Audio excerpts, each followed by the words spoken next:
तो क्रोधित होकर के बोली ये तो बड़ा बेकार है, अगर मेरा बेटा होता तो मैं इसको जहर पिला के मार देती। भगवान ने कहा ये ही होगा। बस वो ही रतनमाला नाम की कन्या, राजा बलि की कन्या यहाँ आकर के पूतना बनी है। भगवान ने इसका उद्धार किया है। परीक्षित ने प्रसन्न कर दिया, गुरुदेव कृपा करके मुझे ये बताओ, भगवान ने पूतना को देख करके नेत्र बंद क्यों कर लिए? क्या भगवान डर गए? राक्षसी से भगवान क्यों डरे? सुखदेव जी कहते हैं राजन परीक्षित ध्यान से सुनो, भगवान ने पूतना को देख करके नेत्र बंद क्यों कर लिए? भागवत में इसके 21 भाव है। भागवत के अंदर इसके 21 भाव हैं। 2-4 भाव मैं आपको श्रवण कराता हूं। पहला भाव ये है, भगवान ने सोचा मैं ब्रज में दूध दही के माखन मिश्री के लिए आया था, पूतना ने आकर के मुझे पहले जहर पिलाने चली आई। सो भगवान ने भोले बाबा का ध्यान किया और ये कहा कि प्रभु आकर के अपनी माया को समेटो, इसलिए इन्होंने नेत्र बंद किए। दूसरा भाव, नेत्रों को मिलने से प्रीत हो जाती है। नेत्रों को मिलने से प्रीत हो जाती है। यदि मेरे नेत्र इसके नेत्रों से मिल गए, मुझे इससे प्रेम हो जाएगा, मैं इसको मार नहीं पाऊंगा, इसलिए उन्होंने नेत्र बंद कर लिए। तीसरा भाव यह है, भगवान ने विचार किया दर्शन तो अच्छी वस्तु का किया जाता है। सुबह सुबह घर से निकले तो दर्शन अच्छी वस्तु का किया जाता है। ये राक्षसी सवेरे सवेरे कहां से आ गई, तो पहली बार दर्शन करूं तो किसी अच्छी चीज के करूं, तो उन्होंने नेत्र बंद कर दिए। हाँ। चौथा भाव, अपने बालकाल की सार्थकता करने में धीरज ज्ञापन के लिए भगवान ने नेत्र बंद कर लिए। कोई संसार वाले ये कहेंगे कैसो बालक है जो राक्षस को देख के भी नहीं डरा। पांचवा भाव, मेरी दृष्टि स्वयं भावतः राक्षसों को भय उत्पन्न करने वाली है। यदि कहीं मेरी दृष्टि पड़ते ही भाग न जाए, इसलिए भगवान ने अपने नेत्र बंद कर लिए। छठवां भाव, ये माता का भाव प्रदर्शन कर दूध पिलाने के लिए आई है और माता को मारने में लज्जा उत्पन्न हो सकती है। बड़ी जो माता बन करके तुमको दूध पिलाए और तुम उसको कैसे मार सकते हो? इसलिए भगवान ने नेत्र बंद कर लिए। इस प्रकार से 21 भाव हैं। आइए श्री सुखदेव जी समझाते हैं राजन परीक्षित। तो उसके बाद में जब पूतना मर गई, बाद में कंस ने तृणावर्त को भेजा। तृण माने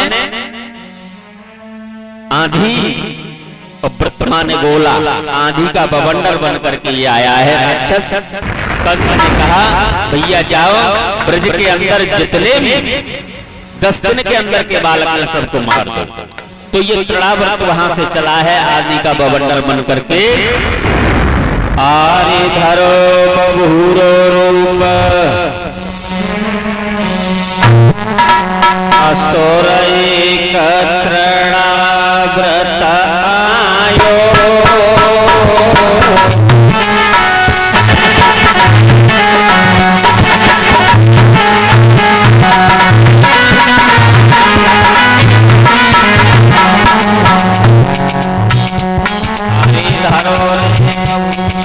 रूप असुर एक तृणाव्रत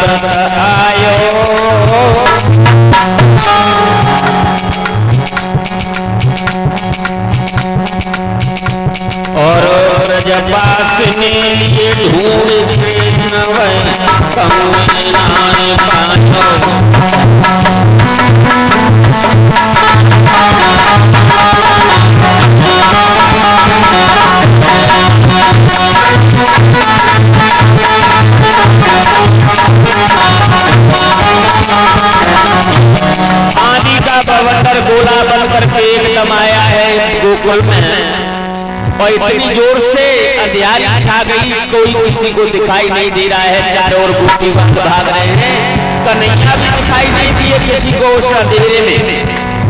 बहुत जोर से गोली चल रही है, सब भाग रहे हैं, पर लाला की सुध भूल गई मैया। आरे गमन जनी गोकुल खोरे की हो, गमन जनी गोकुल खोरियो, हे गई चंदा तुम अंधियारी, हे तो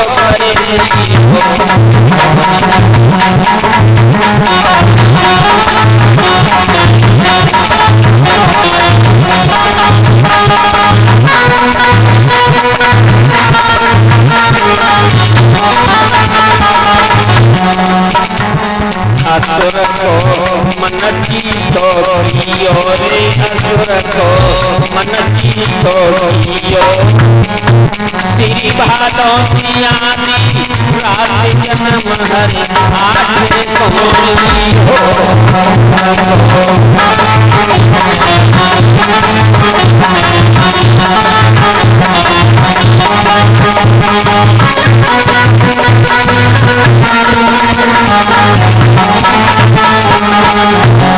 आज आंधी का बवंडर बन करके आया, लाला को उठा ले गया, आकाश मार्ग में ले गया है, भगवान ने इसके गले को पकड़ लिया, जोर से गला दबा रहे हैं, तृणाव्रत कह रहा है अरे मुझे छोड़ दो, मुझे छोड़ दो, छोड़ दो, लेकिन लाला ने बिल्कुल नहीं छोड़ो, इसका काम तमाम हो गया।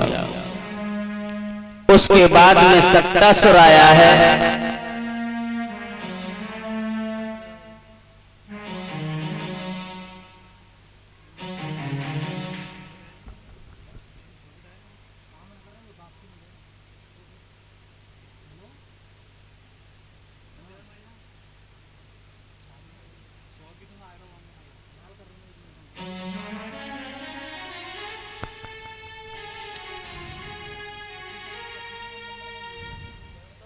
ये बैठा आज सक्टासुर का वध किया है भगवान ने। सुखदेव जी कह रहे हैं राजा परीक्षित, सक्टासुर कौन था पूर्व जन्म में, तृणावर्त कौन था पूर्व जन्म में। सक्टासुर हिरणाक्ष का पुत्र था उत्कच, उसने महर्षि लोमस के आश्रम में आकर के वृक्षों को तोड़ डाला। महात्मा ने श्राप दिया तू राक्षस हो जा, चरणों में गिर पड़ा। भगवान ने महात्मा ने कहा तेरा उद्धार भगवान के द्वारा द्वापर में होगा। तृणावर्त पांड्य देश के राजा सहस्त्राक्ष का पुत्र था, गंधमादन पर्वत पर स्त्रियों के साथ विहार कर रहा था। देवयोग से दुर्वासा जी आ गए, उनका स्वागत नहीं किया, श्राप दे दिया राक्षस हो जाए। ये बोई आकर के तृणावर्त बना है। नाना प्रकार से भगवान नई नई लीलाएं कर रही है। इसी बीच में भोले बाबा भी दर्शन के ताई आए हैं। सुखदेव जी बोले यदुवंशियों के कुल गुरु पुरोहित गर्गाचार्य जी ने नामकरण संस्कार किए हैं। गौशाला में छिप करके नामकरण संस्कार किए हैं। गर्गाचार्य जी ने कहा ये रोहिणी का पुत्र है, इसका नाम है रोहिणी। अपने सगे संबंधियों को आनंदित करेगा, इसलिए इसका नाम राम होगा। बल अधिक होने के कारण इसे बलराम कहेंगे। देवकी के कभी ये पुत्र थे, गर्भ से खींच कर लाए गए, इसलिए इन्हें संकर्षण भी कहेंगे। इनका नाम कृष्ण होगा। ये कभी वासुदेव का पुत्र था, इसलिए इन्हें वासुदेव भी कहेंगे। और जो भी कर्म करते जाएंगे वैसे इनके नाम पढ़ते जाएंगे। इस प्रकार से नामकरण संस्कार हुआ। एक दिन भगवान ने, माता ने बालक कन्हैया उद्यम कर रहे थे, तो परेशान हो गई। मैया ने लाला को लेकर के उखल से बांध दिया। कृष्ण ने सोचा दरवाजे पर अमलार्जुन के दो वृक्ष खड़े हैं, इनका उद्धार करें, मुक्ति दे दे। आज आकर के उस उखल को दोनों वृक्षों के बीच में फंसा लिया है और एक झटका दिया, तड़ तड़ करके दोनों वृक्ष गिर पड़े और उन वृक्षों से जड़ से दो पुरुष प्रकट हुए हैं, भगवान को प्रणाम करके स्तुति करने लगे। भगवान ने मुक्ति प्रदान कर दी और वे परम धाम को चले गए। वृक्षों के गिरने की आवाज सुनकर गोपियां लाला के पास आए, देखा लाला की करतूत है तो किसी ने नहीं माना, लाला को गोद में उठा लिया। इस प्रकार से भगवान लीलाएं कर रहे हैं। बहन भाइयों, सुखदेव जी बोले, राजन ये वृक्ष कौन थे? ये वृक्ष नलकूबर और मणिग्रीव दोनों रुद्र के अंचर होने के कारण इनको घमंड हो गया था। एक समय गंधमादन पर्वत पर अप्सराओं के साथ स्नान करने लगे। अचानक नारद जी आ गए। उन्हें देख करके स्त्रियों ने कपड़े पहन लिए, लेकिन उन्होंने वस्त्र नहीं पहने, नंगे खड़े रहे। उन्होंने श्राप दिया, रे तुम वृक्षों की तरह खड़े हो, जाओ मैं श्राप देता हूं, तुम वृक्ष हो जाओ। ये वो ही वृक्ष है, आज भगवान ने इनका उद्धार किया है। बोलो गोविंद भगवान की। इस प्रकार से उस वृक्ष क्षेत्र में भगवान कन्हैया धीरे धीरे ब्रज की लीलाओं को कर रहे हैं, बाल स्वरूप की लीलाएं दर्शा रहे हैं। आइए दो लाइन को कीर्तन बोलेंगे और उसके बाद आगे भगवान ने किस प्रकार से उस ब्रज में माखन की चोरी की है।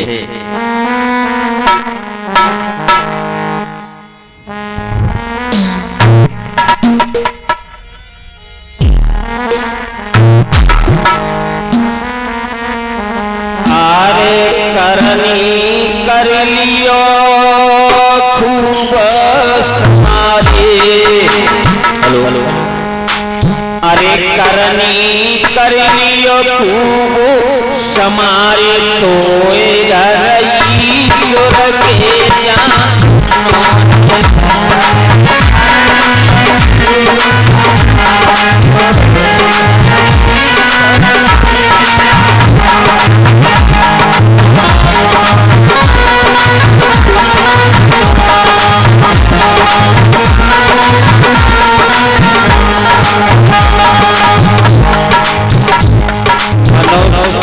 जीवन पाकर के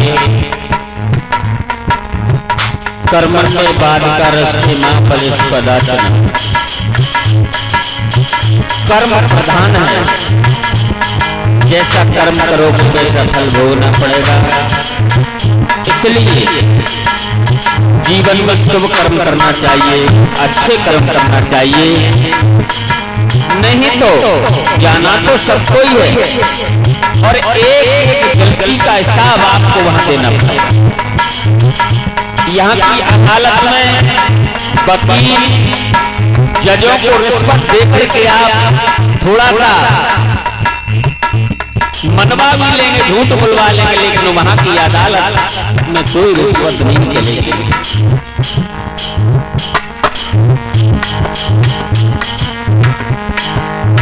करनी करियो तो समार होए धरती तोरे जमनो है।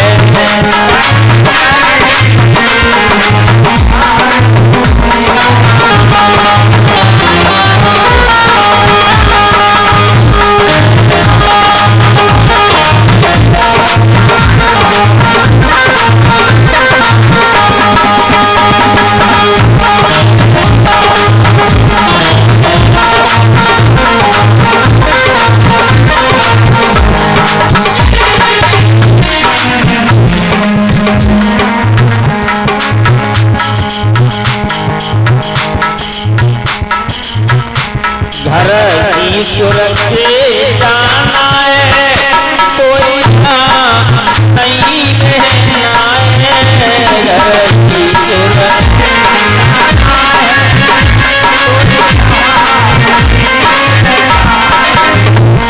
अरे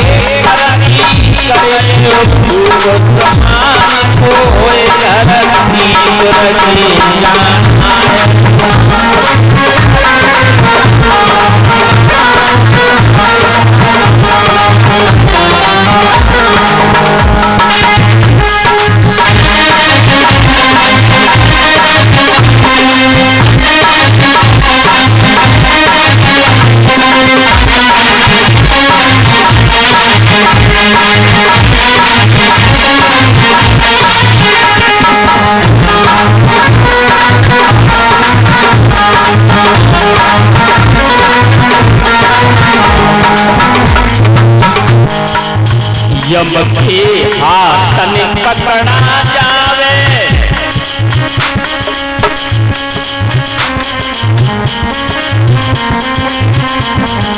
यम के हाथन पकड़ा जावे तब हाई हाई चिल्लावे